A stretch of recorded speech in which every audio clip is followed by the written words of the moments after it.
I always sort of believed that what VMware needed or Citrix needed was a better Platinum edition, and VMware didn't have one, right? So sort of my pitch at the time when we were selling the company said, look, what we should do is we should go and disrupt Citrix Platinum, right? And my pitch to Citrix was, hey, you should make a better Citrix Platinum edition. You should make it titanium or whatever the case is. And it worked. App management has been a problem for years, and we'd seen AppV, we'd seen like ThinApp from VMware, these different container technologies. We'd seen that they were limited, like as soon as you put a bubble around an app, they can't talk to each other. Matt Conover, who was the founder of Cloud Volumes, he's a brilliant engineer, and he'd sort of figured out a technique to do that at the kernel level using a mini filter driver. If we're disrupting Platinum Edition, we can go even further. Citrix acquired Unidesk at the time in response to that. And my thing was, I said, great, now Citrix is copying VMware. That's never happened before.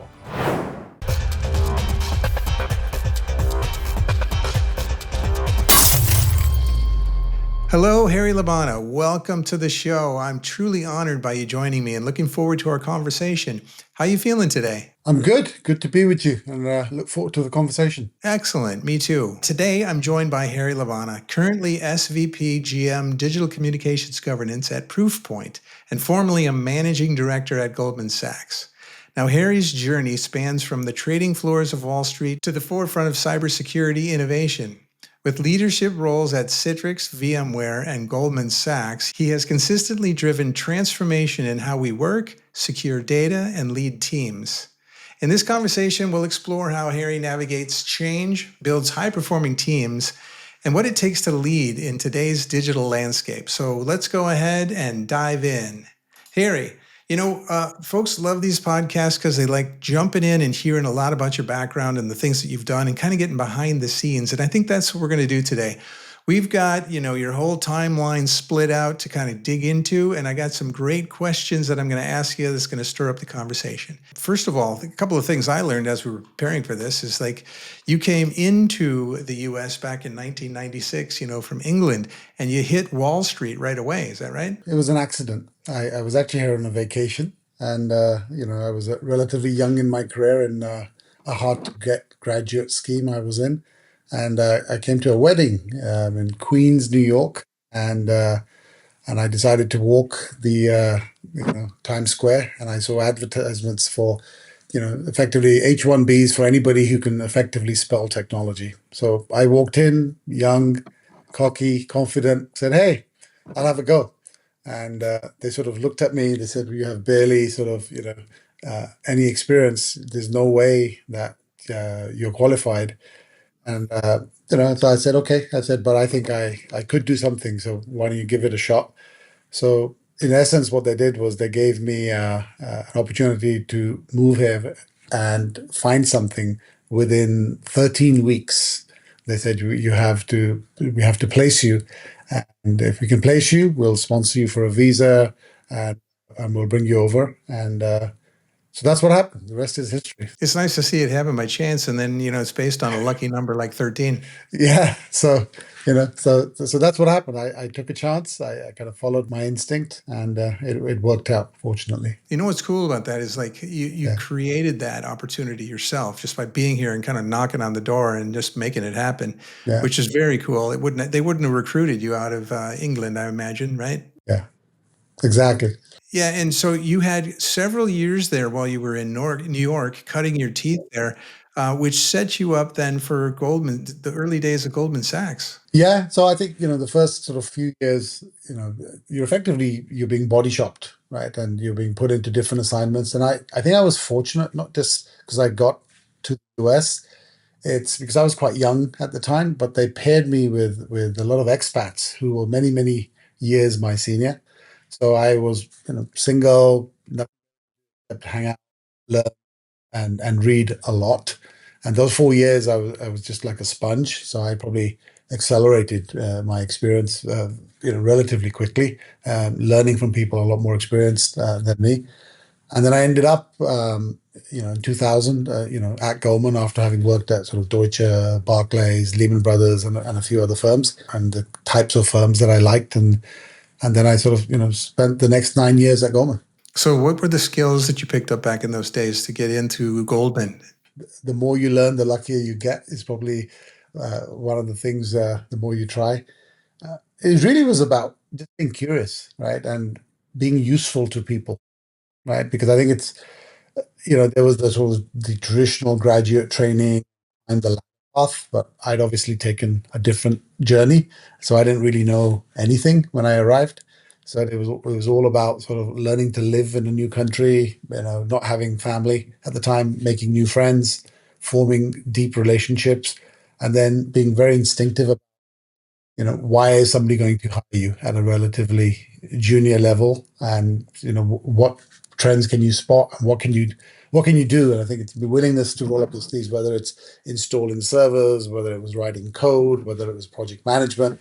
So it was tasting all of these different functions, and I think that just gave me a lot more, I guess, self-awareness of being good at what I don't know, and the willingness to ask and get help through relationships. Being young in New York with those sets of skills, and like you said, being curious and hardworking, it at that moment in time, it opened the door. And what's interesting is like the folks watching this particular podcast, we have a lot in common. More than likely, it's going to be kind of this history of VDI and end user computing, which Yeah. you and I have, and so do a lot of other folks. Now, when you got into Goldman, I think that's when you sunk your teeth into that world, along with Citrix. I'd heard of Citrix because I was a end user. I was a user of the technology, but my first real foray into Citrix was before sort of the heavy client server. So very fat apps, client server apps, and you're trying to distribute them across the globe. And sort of the remote display technologies were the perfect solution. But it was still relatively nascent. It was always niche technologies. I first joined the firm, I was in what's called equities technologies at the time, not in the sort of the core infrastructure. And that's where I joined. That's where I sort of said, hey, we could solve this problem this way. And that kind of was different to what was being done with the core Windows, desktop teams, installation teams, right? All of that stuff. And that eventually led me to kind of being hired into that sort of core engineering team. And then I sort of grew my experience and took over the Zen app infrastructure a long time ago. And that eventually led to, VDI and ZenDesktop and those sort of early days. Talk for a minute about when you were there and you sunk your teeth into VDI, and then you had this relationship with Citrix, how you were working with Citrix very closely to accomplish, the objectives that you had. In the early days, it was all Zen app, right? It was all about, remote apps and access, right? The big red button at Citrix when they still had the red dot. And yeah, we did that. And it was very important during events. We've now gone through COVID, but we had bird flu many years ago, right? We had transit strikes, we had weather storms. So a lot of the Zen app technology at the time was focused around remote access and disaster recovery. And what started to happen was during the sort of all the various CDOs and mortgage crises that followed, right? But when the whole world was going CDOs, it was all about how quickly can you build a trading floor? How quickly can you move people? And the long tail problem in moving somebody was all the equipment, the wires and the switches and all the cabling, and there's a lot of unions, and there's rules of what you can do. So we needed more. So we didn't really think about desktops, right, or VDI. What we thought about was agility, right, and we needed to create more flexibility. So what we needed was a full desktop experience, right, and not using a server operating system or terminal services. We needed a dedicated OS, and I think in the early days, then we had the relationship with Citrix just through ZenApp. But as we were thinking about ZenDesktop, it was about, well, if a desktop breaks, it's just the desktop that breaks. It doesn't break 10 other people. So this is where we were getting into the whole sharing of kernels, sharing of desktop, how many users, because everybody from the ZenApp world was thinking about resilience and flexibility. So there was a different cost economics. And I think the big thing that we did at the time was we conjured up this concept called farm in the box, because we said a Citrix farm could affect other people. And, the thinking was, well, we don't want it to affect other people. We want, the individual desktop to break. So we used to call it FitB, right? Farm in the box. So we basically took all the components, the databases, everything, stuck it into the build and said, that is the build. And we would just basically be deploying Windows servers as desktops to everybody. And that led to the conversation with Citrix to say, well, that causes problems because of application compatibility. Some apps don't work on a Windows Server OS. They want to work on a Windows Desktop OS.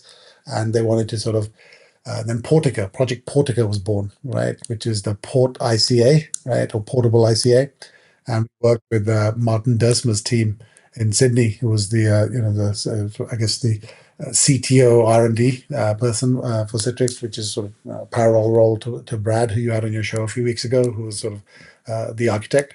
So we spoke to both of them, and that was an R&D project, and that eventually led me to joining Citrix. Very early ZenDesktop, and then I found myself then at Citrix a few years later. So, wow, talk to me about that transition, because you must have been working. I mean, you were responsible for all these guys being up and running at Goldman, so much so that you had farm in a box for every single one of them.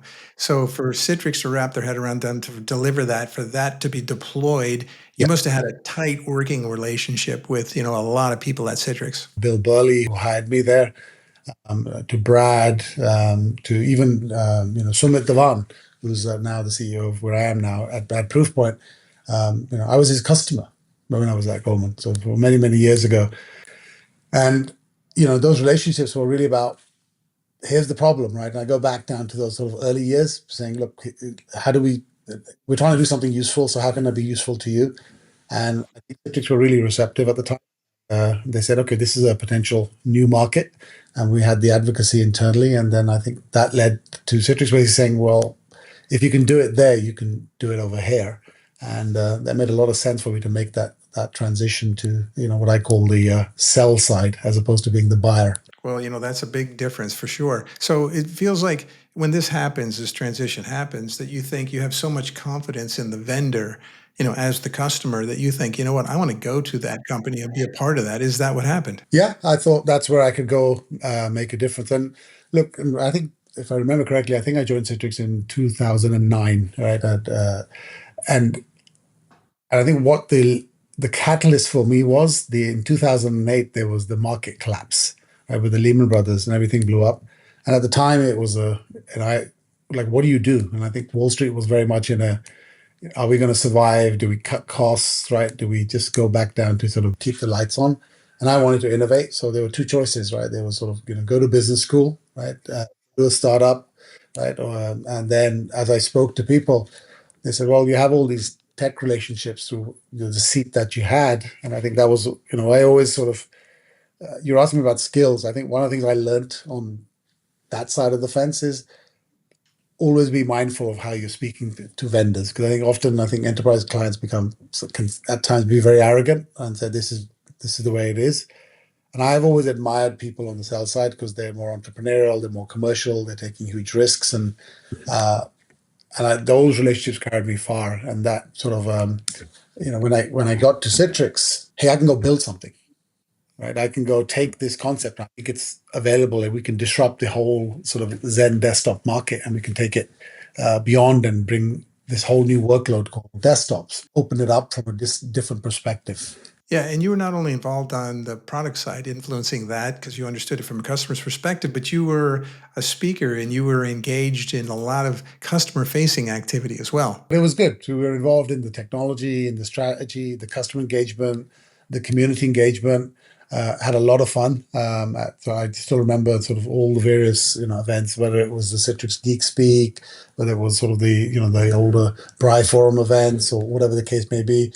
And then, Synergy was always great, right? A place to go sort of amplify the message and get new ideas and meet new people.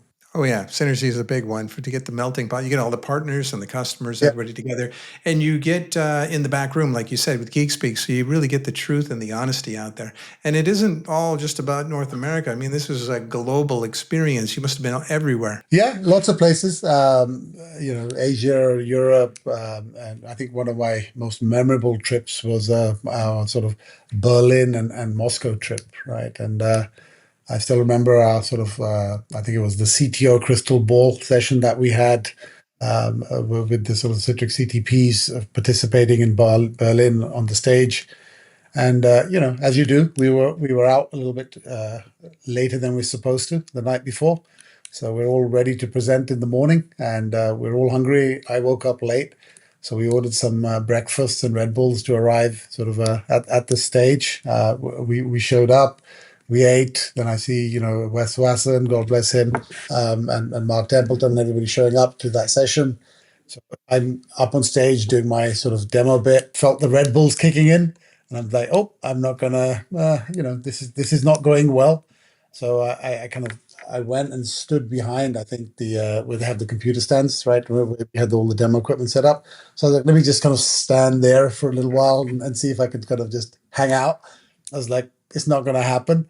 I sort of went impromptu and I called the CTP. I think Ruben was there, and I said, "Hey guys, come on up, let's do your demo." And I just, talking about backstage, I ran to the backstage, quickly ran out the doors, was back just in time, turned off my mic, turned it back on, and we ran that smoothly. So that was quite a memorable experience that I would like to forget, but keeps coming back to me. Oh, you'll never forget that one. I didn't know that one before. That's amazing. And I do remember working with Mark, that he was there, because I've seen his photos from that also. So do you remember what year was that? 2011, 2010, 11, 12? Must have been that synergy. Gosh, yeah, probably around 2010. It would be my guess. 2010, yeah, Yeah, because yeah, I remember in 2014, I was doing mobility events, Citrix mobility events in Europe. yeah, We went to a number of countries. We went to Italy, and it was 2014, right when the tanks rolled into Crimea.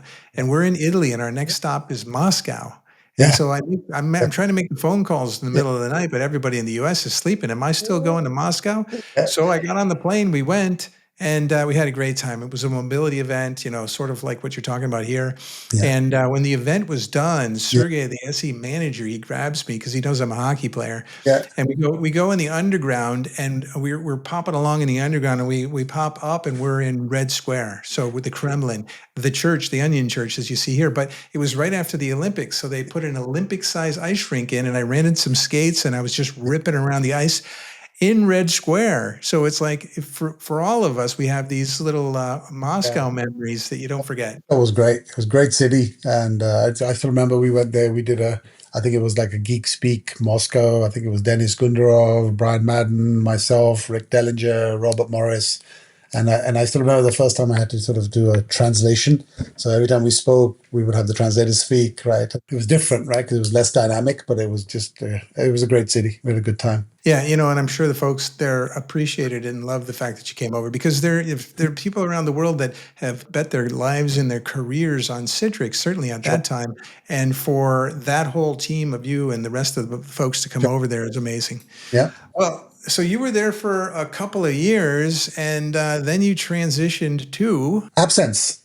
aha, And yeah, and I guess there, the way I would describe it was, I've always been a sort of a builder engineer, and at Goldman I was that, and at Citrix I think this is what I always say to people: when you switch from buy side to sell side, the job titles don't translate, right? Just because you were X title or X role, there's not an exact match, right? And I've always been enjoyed building stuff and or getting stuff done, and I really wanted to kind of go into product, right? And but I liked the strategy piece, and I liked the customer facing side as well.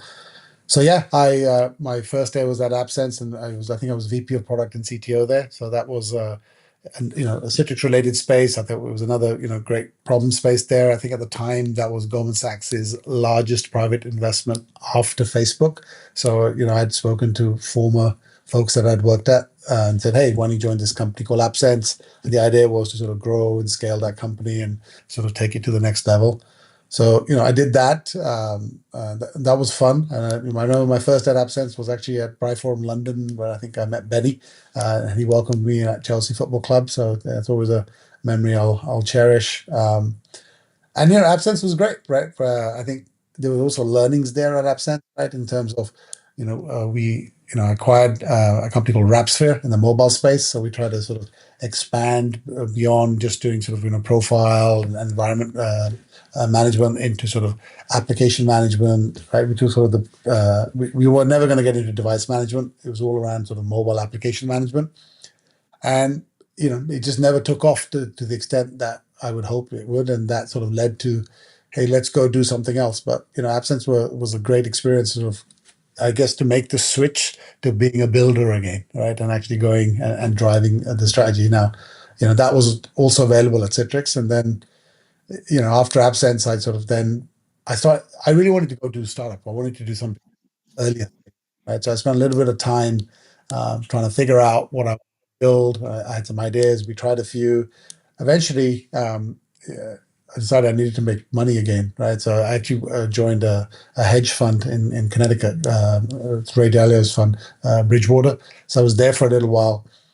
But then I joined a company, Cloud Volumes at the time, right, which is now called App Volumes, which is owned by, well, it was acquired by VMware, and um, and I guess the story there, Brad, is that what I'd sort of seen was I'd seen the VDI problem, right? I'd seen problems with like profiles and configuration management, environment management, but the other big bane of my existence in my positions was application management. So I think what attracted me to sort of Cloud Volumes at the time, application management, virtualization uh, uh, solution, and we'd sort of built something there. And what we were doing was installing Microsoft Office in seconds versus hours at the time, right? And that was the very, very simple demo. I actually showed it to Mark at Synergy. It was on the booth, right? And we were also talking to VMware at the time. Both sides were interested, right? And I love Mark, and he's always been a great mentor to me. He still is today. And but Sumit at VMware decided to buy the company with Sanjay Poonen. And so we were very happy, very excited to join VMware at the time. I still remember, I think it was August 2014, if I remember correctly. And we kind of had this nice team picture that we took in the office. And we were very quickly changing the signs on our doors that day. Yes, and so you go to VMware because Cloud Volumes didn't last long before they kind of scooped you up, and so you were there a few years at VMware, for I think about 4 years. So Yeah. you must have had some pretty significant experiences along the way there. Yeah. And I think this is where my sort of thinking evolved, right? Because I'd seen sort of, I would say the platform technologies around sort of, VDI and devices and mobile. I'd seen some of the challenges with profile management, what you can and what you can't do, right? I'd seen app management was now interesting to me. And the theory I had was, right, I was like, at the time, all the big customers were buying Citrix Platinum licenses. VMware was like sort of small shops, SMB. I even remember when I was at Citrix, we weren't that concerned about VMware getting into the big accounts, but, apart from the advisor layer. So I always sort of believed that what VMware needed or Citrix needed was a better Platinum edition, and VMware didn't have one, right? So sort of my pitch at the time, I still remember when we were selling the company, said, look, what we should do is we should go and disrupt Citrix Platinum, right? And my pitch to Citrix was, hey, you should make a better Citrix Platinum edition. You should make it titanium or whatever the case is. And it worked because I think what the pain again, I go back down to what I've always seen. I've sort of just observed very carefully the problem the customer has and solve the problem. And app management has been a problem for years. And we'd seen AppV, we'd seen like ThinApp from VMware, these different container technologies. We'd seen that they were limited. Like as soon as you put a bubble around an app, they can't talk to each other, right? Microsoft with DLLs and everything like that, they want to talk to each other, and there's no natural way to do it. So for us, sense at volumes to say, let's build this to make ZenApp better, make whatever the VMware's equivalent was or Horizon, right, even better by making application installation fast, make it cost effective, and then let's use the power of the hypervisor. And Matt Conover, who's the founder of Cloud Volumes, right, and he's a brilliant engineer, and he'd sort of figured out a technique to do that at a low level. Essentially doing it at the kernel level using a mini filter driver to sort of capture that install sequence inside a VHD or a VMDK and attach it at runtime or at boot time. So you can actually capture the whole sort of, I guess, the pain of installing files in a directory and capturing all the directory settings, which represents the installation. So it made it very, very fast. And as you can imagine, as you scale that out, there's a lot of great scale economics there. So that was great. And then I think, at VMware, then I don't know if you remember right? The workspace environment management, right? So the theory that was, hey, let's take it further because we don't want to necessarily stop there because if we're disrupting Platinum Edition, we can go even further. So what other bits can we do, right? And there's a little bit of, then we saw, I think Citrix acquired Unidesk at the time in response to that. And my thing was, I said, great. Now Citrix is copying VMware. That's never happened before, right? And we said, okay, that's kind of cool. Let's see what happens now. Then we did the next step, right? And said, hey, let's go and acquire this company called Amidio at the time, which was formerly Flex Profiles. It was that technology, right? And what I learned about profile management from my experience at AppSense was you don't want to overcomplicate it, right? You really want to focus on what the real pain points are for the customers and really, really do those really well. And so we bought this technology called Amidio, which is now called, I think, User Environment Management. UEM is the term everybody uses. And we said, oh, now you have sort of apps. You now have the user profile. Now what we've done is we've simplified image management because we were VMware at the time. We said, hey, we own the hypervisor. So we can bring you this sort of Windows environment management piece.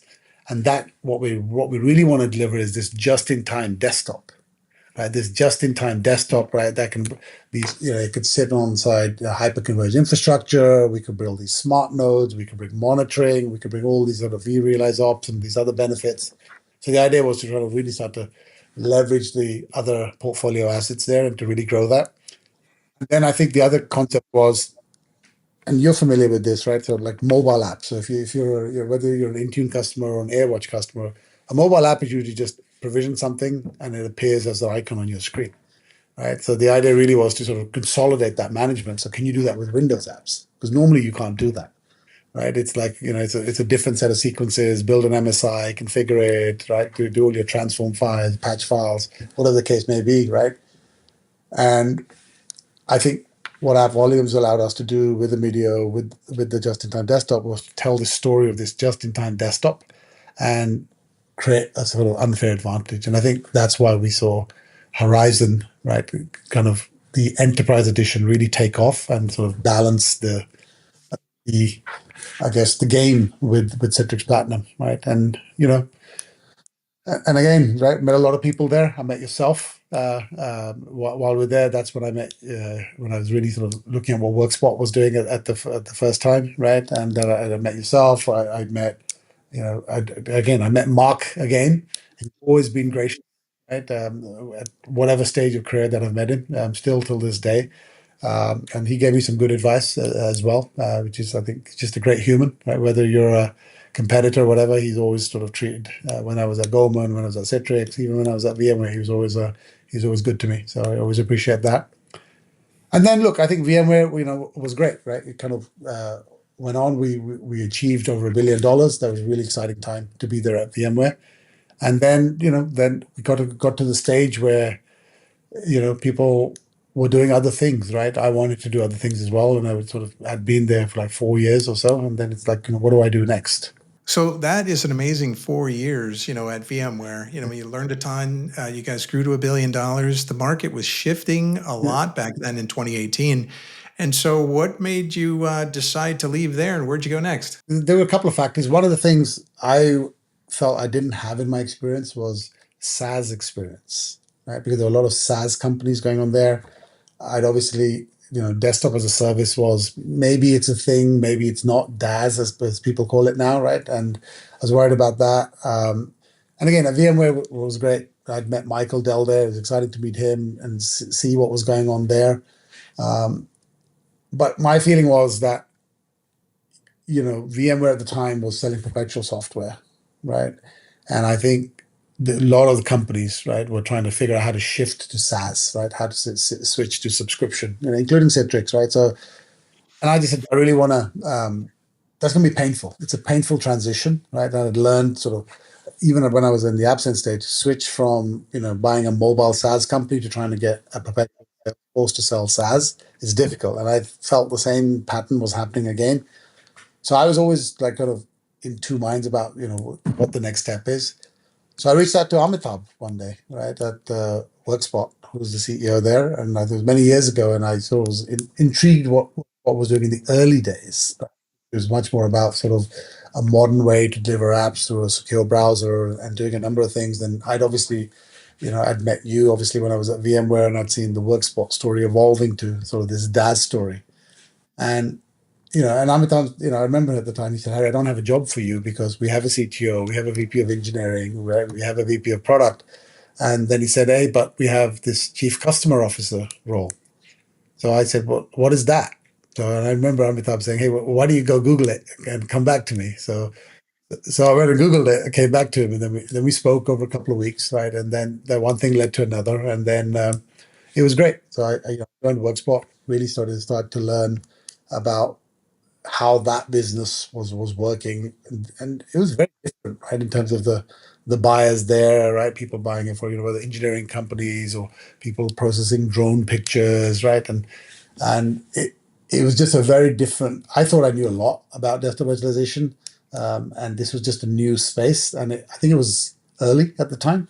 But when I joined, it was still nascent, and I just believed that DAS was the obvious way to go. I just said, VDI is too static, right? You're sort of stuck in these hardware refresh cycles. It's the same old, same old, same old stack. And what you really need is a new canvas. You need a new architecture in the cloud. And I'd seen, at when I was at VMware, when I was at Citrix, whether it's going from sort of, IMA to FMA, right? Whether it's going from the Horizon on-prem architecture to the cloud, lift and shift doesn't work. You needed a cloud-first architecture. And what I thought this was the opportunity for Workspot to be, sort of super, super disruptive. So that was great for a couple of years. And then I think once COVID hit, right? And, for me, it was, I'll just be honest, right? I think, man, this is going to be a really tough market, right? And it's going to be, fundraising and how many customers are going to buy. And I had sort of kids I got to get through college. So it was really a financial decision to say, well, what do I do next? And then I was actually going to join Amazon at the time, right? And I was going to go lead a bunch of product stuff there and end user compute. But then I got a call from Goldman, just kind of out the blue, and they said, "Hey, why don't you come back? Since COVID is happening, there's a lot of things that we need to sort of reimagine and think about, and what can we do?" 4 years back at Goldman's, yeah. And what a change that would have been since you were there the time before, right? Because you left there in 2009 and now you're back here 11 years later. Yeah, And you're right. The 2018 time was a time where, you could start putting desktops in the cloud reliably and you could access them and you could put them anywhere in the world, put them, in close proximity to the user. So it was time to actually go and figure that out. And can you apply that at scale now? I guess when you went back to Goldman, you were challenged with that. I thought that was going to be my job initially, and what I learned very quickly was, I think over the years we've been so focused on desktop virtualization, and I think I had to kind of take a step back and really think about what is end user compute. Right? What are the problems that need to be solved? And to me, what became very clear, I think Microsoft was changing the world during COVID because M365 had sort of arrived, right? So a lot of the effort was, how do you move to cloud-based collaboration to drive these tools? Because you can have all these tools. You can have VDI, you can have laptops, you can have devices, right? You can have computers, but ultimately you're consuming applications to get to your data. So those applications are now being delivered more and more through SaaS services. And we can always argue, and we used to say, hey, shadow IT, these apps are coming in through the door. But I think the stage is past. When your core productivity suite, which for most enterprises is Microsoft M365, is moving to the cloud, even if you're a Google customer, you're in the cloud. And that changes the rules, right? And that for me was the big sort of change in sort of, well, what changes, right? Well, they're configured differently. You have frequent features, frequent security. You have to stay evergreen in your patches. You can't fall behind. And that sort of changes how you have to build everything. It challenges how you are building your network, right? Because, just look at Microsoft, right? That they assume that you push everything out to the internet, to M365. They don't want you hairpinning your traffic back to your network. That every networking person falls off their chair because they use the network as a control point. And I don't think they're comfortable with the idea that they've lost control and there's no longer a corporate network, right? And I think that idea is, challenging to people. The analogy I would use is just like you don't have one device, right? I don't think you can have one desktop, nor can you have one network, right? Because I think it has to be the one size does not fit all, and there's the right tool for the job. And it's almost, your one of your biggest attack vectors is your endpoint, whether it's VDI endpoint, whether it's your mobile endpoint, whether it's your desktop endpoint or DAS endpoint. And you have all these enterprise companies trying to retrofit that into their corporate network with all their crown jewels. So they're trying to use yesterday's technology and techniques as opposed to taking that all out of your corporate network, putting it close to a modern productivity suite and enabling new capability, right? And that for me was, again, goes back down to when we did VDI the first time. And I came back 11 years later and I'm saying, okay, how do we sort of think about this? Is all about flexibility, agility, enabling new capabilities, moving into new offices, and also symmetry of experience because of COVID. Because the COVID thing, forget about return to office, not return to office, but I think what it taught the world was that you can work in different places at scale for a sustained period of time. But why should that experience then be different when you come back to the office? It should be the same login, the same authentication experience. Why? So if you're working from home on the internet, why can't you work in the office on the internet in a secure way? You can. You have to reimagine everything, right? And I think a lot of people get challenged with that. So that was interesting, right? Lots of challenges internally, right? And getting people to rethink and the relative amount of success you can have or you don't have there. And then I think the other thing that became very clear to me was even if you achieve all of that, you're blocked by security compliance because everything is now Snowflake. How do you do voice retention? How do you do archiving? How do you do various things? It needs to sort of become all sort of consolidated. So, and that sort of then kind of led me to sort of where I am now at Proofpoint, because I think that's the sort of next area that I think really unlocks this whole sort of digital employee transformation, employee experience, that you have to enable that more consistently, right? You can't have these snowflakes everywhere, ancient networks on old, out of date technology, with tons of tech debt. So you have to modernize, and at whatever pace various companies or customers want to go, they'll go. But ultimately, the ones who don't, I think, are all going to get disrupted, or they're just going to be miserable places to kind of be. But once they get there or they've made the decision, they're going to find that all of their compliance and security technologies are all bifurcated, right? So they have to drive consolidation there as well. I like the term you use, Snowflake. Use it all the time. Every customer is completely unique. There's always a different set of requirements, configurations, things they've built up over time and inherited, and things that they have to continue to support, and challenges they aren't ready to take yet. So, outside of Goldman and what they actually decided and finally implemented, all these companies have this same idea. Now, what's interesting though is you're on the other side again. You're not on the vendor side, you're on the customer side. When you went to the customer side, as you were there for many years, you looked back and you saw these vendors shape shifting. So VMware, bought by a PE firm, Broadcom, Sure. Citrix, same scenario. Yeah. And the relationship they had as companies internally changed for sure, Yeah. as well as with their customers. Now we've got all these price increases and pushing folks into multi-year contracts, and we got a lot of angst going on out there. So what's your take on that gyration, and where is this going to end up? I think the big vendors, the Citrixes and all the other guys, are focused on the big customers. They're making the standard, name the PE firm, let's focus on the top 1,000, 2,000 customers. Everybody else can go somewhere else, right? I think there's a group of customers that will do that. I think it's interesting now that VMware EUC, which is now Omnisa, right? That's sort of spun out, right, in its own company. I think they will take a path, right, of being more sort of flexible and just giving more choice, right? So I think there's going to be a different dynamic there. I think VMware with the hypervisor is going to cause people, and cost increases, especially for on-prem, is going to cause a lot of angst. I think that should be driving the DaaS market, more reason to sort of move to the cloud, so you're not paying sort of a hypervisor tax, right? I think there's a huge legacy install base that needs to move. And then I think there's innovators, right, in different spaces, whether that's Workspot or some other folks, right, Dizion or whoever the case may be, will find other markets that they specialize in, right, and serve specialized segments. And I think from a customer point of view, I'll go back down to, I don't think you can have one desktop virtualization solution.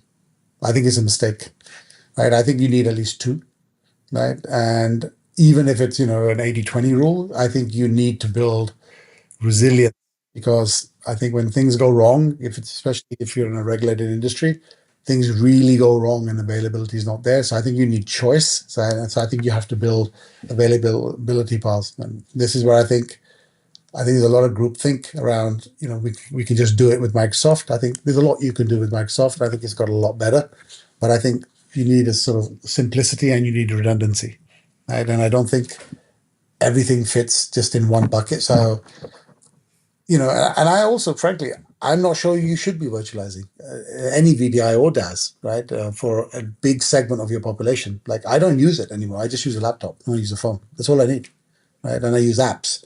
And maybe you need, a browser there, or you need a solution there, or maybe just SaaS, right? And you just need a slightly looser laptop configuration, which is more usable, right? So I think from a customer perspective, I think you need multiple methods, multiple endpoints to connect to your modern application services. Hence, your network stack has to be modernized. You cannot married to your corporate network. I think that's the biggest mistake. I think you should have networks for your data center, for your buildings, for your devices, and probably for your IoT. There's probably four networks that should exist, and there should be specialized networks for the use case, because ultimately it's about driving employee experience.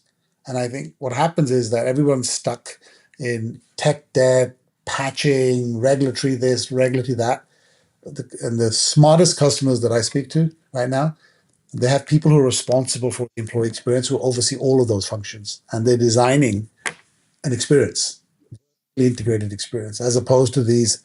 I think the old IT way is just whack-a-mole on a technology, and it's just release the next version, patch it, keep up, tick the box on regulatory, tick the box on, and I think those are the lowest return investments on IT that you get. It's interesting at Proofpoint now, your main focus is security. When I do webinars, I poll a lot of folks and I try to figure out, is it cost, security, capability, complexity? I ask them all those questions. Yeah. Obviously, security over the years has always been one of the most important, but I tell you, cost and end user experience are really raising to the top right now.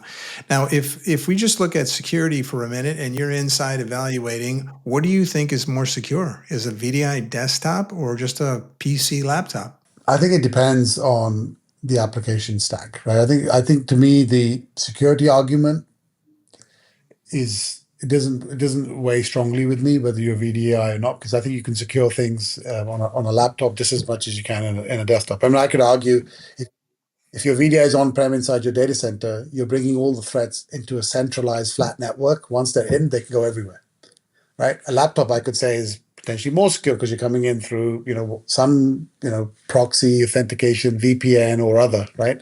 And there's a control point there. So I could argue in both cases, but I think what's more relevant from the security perspective is how are you being infiltrated, right? What are you being infiltrated by, right? So, and then what are you exfiltrating potentially, right? And then what risk signals can you pick up, right? That based on behavior or application behaviors or anomaly detection.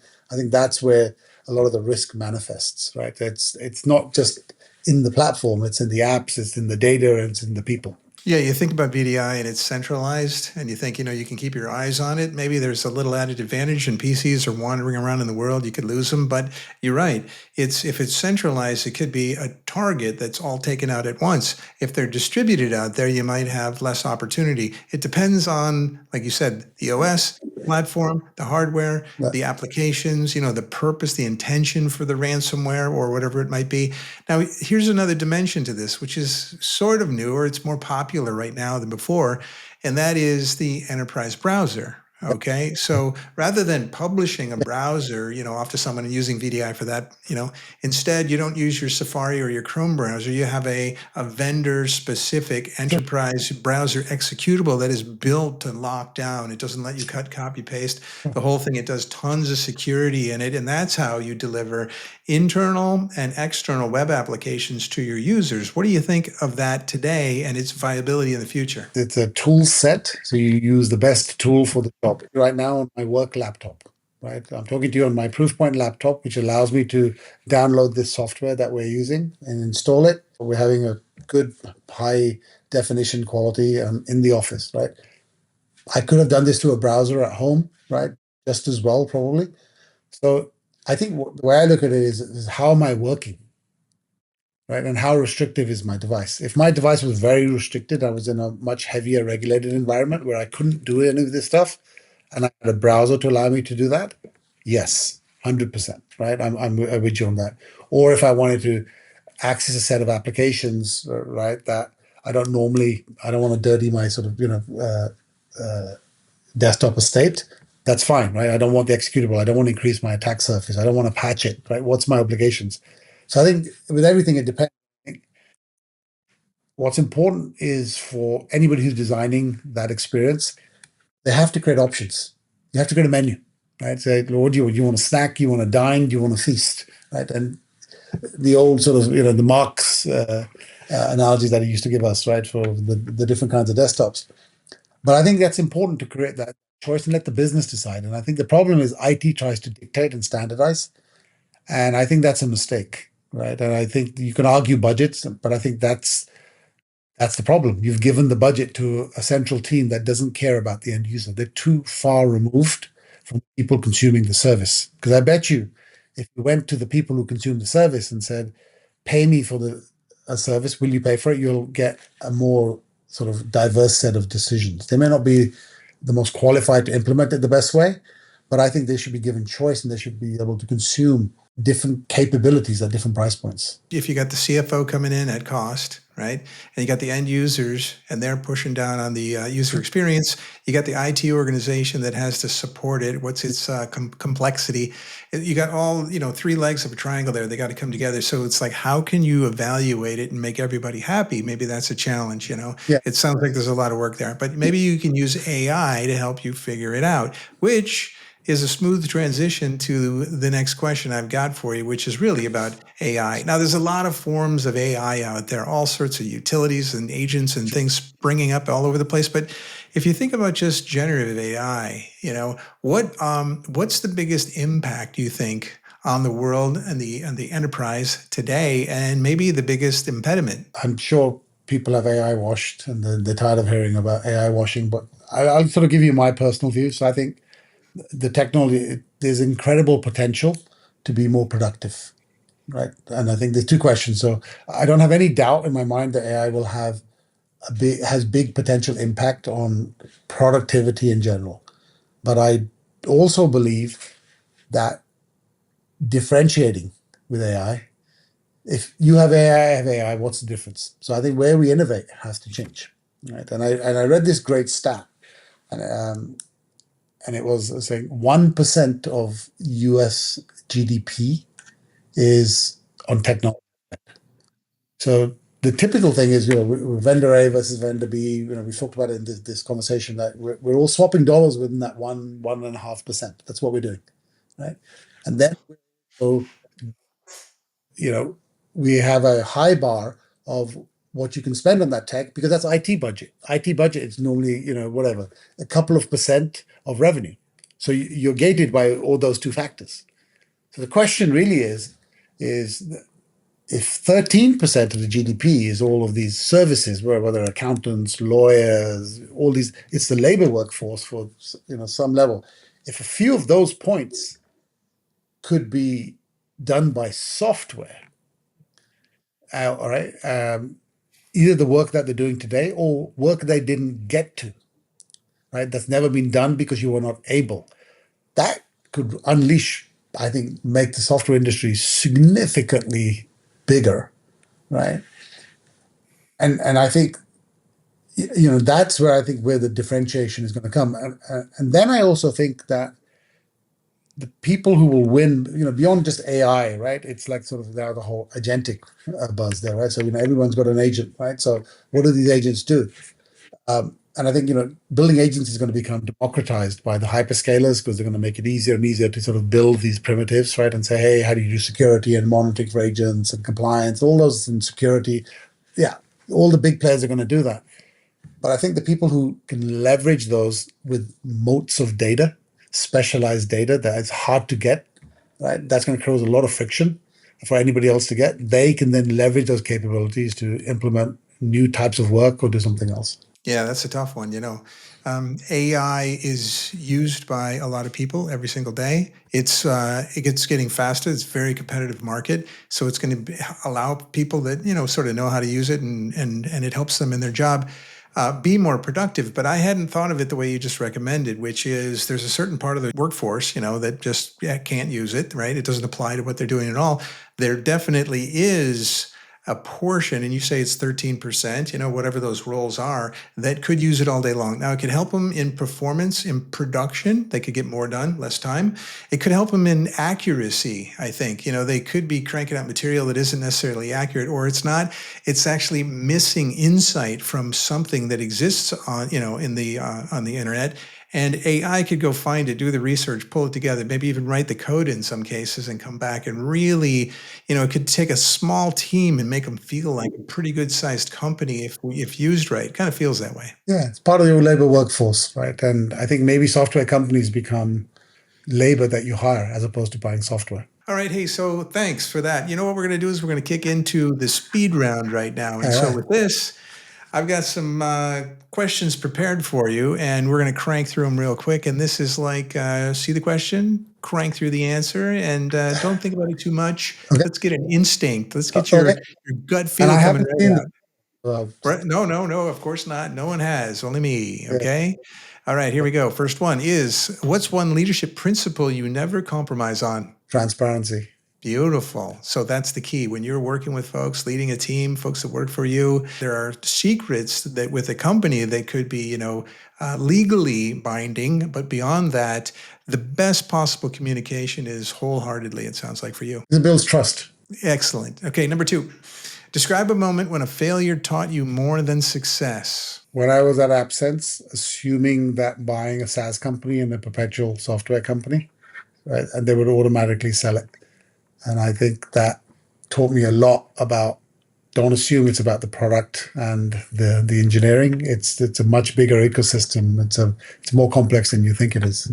In that case, what was the determinant? When you're changing the culture, right, from a certain say go-to-market selling behavior, from say perpetual to subscription, right, or SaaS, or maybe even agentic software, those changes are behaviors are very deeply embedded, right? And to teach and train takes you far, far longer. The product could be way ahead of what you can sell. Now I'm a GM. I have a much better appreciation of that. So I have to sort of balance that in my decision making. Excellent. Well done. Well said. Number 3, how do you stay ahead in this rapidly evolving tech landscape? It's difficult, right? And what I try and do is, listen to podcasts, browse social media, or find people who talk about it and follow them, right? But it's very difficult. But I try and stay abreast just through reading some of the more kind of common, the larger, well-known sort of journals out there. I don't really participate much on social media as much as I used to. So I used to use that as a way to get references, but I still follow a few people where I see what they're talking about, and then if something tweaks something, I then go in and do it. And then I still sort of train myself on things. On AI, I'll build my own little agents and I'll do little projects outside. And again, I'm time challenged. Exactly. Hey, do you find yourself sharing high-tech ideas with others more, or others sharing them with you and learning that way? It's both. I like brainstorming on problems. Like from a business perspective, we say, hey, what's today, what's tomorrow, and what could be. And I think those are very deliberate sessions, right? And then we sort of where you bring a lot of different perspectives and expertise, and you kind of create this environment where you say, okay, this is what we're doing. There's a lot of learning there. And then customers, right? It's just like talking to them about, hey, this is what we're trying. And I think listening to where they are versus where they could go. And I think timing is a big thing that sort of tells you when is this tech landscape relevant. Because AI is very expensive for a lot of people, and they're still scared from a governance and compliance perspective. So there's the tech bubble, and there's where customers are. And I think it's knowing where the tech landscape is. And it sounds like being open and curious to learning is key. Oh, absolutely, all the time. Being really good at not knowing is a good. Being really good at not knowing. That's a good bumper sticker, man. I tell you. Number 4. What book or resource has significantly influenced your leadership style? Some direct managers. So I've had managers in my life at Goldman, right, who've really sort of taught me to sort of focus on the problem and the customer. I, Mark has taught me about sort of your human leadership and just being sort of curious and visionary. Books, I've read different ones. I've read probably all the ones. Clayton Christensen, and Michael Porter, and all of those. I do like Simon Wardley mapping as well. I think that's gives me another great framework to think through. Um, but I think a lot of it comes from just talking to the smartest customers who want to push the boundaries. And I think that's where you really, really learn, because when it comes to actually doing it, building it, learning with your team, that's what really shapes your sort of true learning. Definitely. Yeah. And the leadership there is key. And, an additional book a lot of people probably have read, certainly Mark T promotes it all the time, is Simon Sinek. And Yeah. that wonderful talk he has on So, YouTube, which is not, don't buy, what you do, what you build, but why you build it. yeah, and that's another one. Leaders eat last is one of his other great quotes. Right? Leaders eat last is a phenomenal one. And it's funny because when we're at events and there's a buffet, I always hang back and watch. I want to see who's either read the book or who's Yeah, just a natural leader. yeah. There you go. There you go. So you can split the eaters from the leaders, that's for sure. Number 5, in one sentence, what's your advice to aspiring tech leaders? Understand customer problems. Aha, it all really stems from there, doesn't it? If you forget the customer and you get lost in your own business, you find pretty soon their customer has moved on. You have to have empathy, right, to really understand the needs. What are their needs? What are their unmet needs? Do they? And I always tell my team, I said, look, there's a problem. Great. Is it a headache or is it heart surgery? Because if it's heart surgery, they'll probably pay. If it's a nuisance problem, yeah, it's a nice to have, and use that thinking as you prioritize, backlog grooming and product, what features we're going to build, and how we prioritize resourcing. I like that, headache or heart surgery. That is another good bumper sticker, something everyone should keep in mind, the relative impact associated. Yep, Number 6, who was your greatest mentor? that's a tough one. My dad, I would say, he's no longer with us, but I've just a good guy. He always committed to the family, right, and just simple values, right, and just this is what matters. Focus and just work hard, live honest. That is the best answer imaginable. You're killing it today, Harry. Uh-oh. Number 7, if you want, this is one of my favorite questions. If you won the lottery, what would you do with your life? If I won the lottery, what I would love to do, some people know, some people don't, but I play field hockey, believe it or not, right, in the US. And it's not a popular sport there, especially for men. And my kids play, my daughter's at school playing, my son's like playing at a high level. I would form a league, right, and sponsor it. And I would, create something and an opportunity for a lot of the communities that have served me in New York and the Bay Area. That's what I would love to do. I would join your league. All 3 of my Yeah. daughters played field hockey through high school and in There you college. go. And I did assistant coaching for them forever. Of course, I'm an ice hockey player forever, so I translated that as good as I could, to the pitch, Yeah. and had a ball. In fact, in this Yeah. area for years, I played Stanford Yeah. every Monday night for an hour and a half. Yeah, and that's where I'm. Stanford or Berkeley is where we usually play, but there's no community field, right? And I think we need a few of those in this country, and it's sad that we can't get access to them. Well, Harry, go out and buy at least 1 or 2 lottery All tickets right. this evening, and I will send you my best prayers. Okay. Number 8, what level of capability will AI achieve, and how will it impact humanity over the next 10 years? It's hard to be precise, but I think I'd use the old adage: we'll overestimate what it can do in the next 2, and totally underestimate what it can do in the next 10, right? And I think it will be a big part of improving productivity, but I think it'll also be very disruptive from a geopolitical perspective, skills, jobs, right? I think there's a lot of ethics to go with it. So I think it's here. It's not going away. I think if you listen to the NVIDIA CEO from a few days ago, he's now signed saying, hey, every high school should be teaching AI and computer science, at least one class. I think we have to, it's here. It's like the internet is here. It's like denying the internet. It's like we're at the same phase again. It's like saying mobile's not going to happen. It happened. Cloud's not going to happen. It's happened. This is the next wave. It's here undeniably, and I really like what you said. We overestimate 2 years, but we underestimate the 10-year Correct. forecast. Yeah. Beautiful. Number 9, What's the boldest career risk you ever took, and how did it shape you? I'll go back to the beginning. I just quit my graduate training scheme when I was in London, and I just came to New York on a hunch that I could find something with very little experience and with only, 13 weeks to find a job. And it changed everything. And look where you're at today. So, okay, we're going to wrap it up with number 10. When you look back in 20 years, what impact do you hope you'll have made in the world of tech or leadership? Made it better, I think, and invented things, right? And that were, not the norm, right? That stretched the boundaries, right? So it's always been my DNA, whether it's I was inside, a bank or outside in tech to do something different, to leave that. And then I'd like to sort of, as part of that, see for people who've been in my teams thrive. I think, you talked about mentors. I love Jon Stewart, like as an external, like how many great comedians has he produced and how well they've done. And I think that's the mark of true success, is how many great people did you produce? So that's something I would love to do, more of. And you can see a lot of the mentors that we had talked about earlier, and you can see that they do that in their life. Mark Templeton and the various others that you mentioned you worked along the way. They have so many people that look up to Mark and the others that have helped them along the way, sometimes with just time spent with them, sometimes with actual advice given to them and so forth. So to get that, it feels great. The benefit. To give that sometimes even feels better, to turn around and look down the ladder and help those all around you. Absolutely.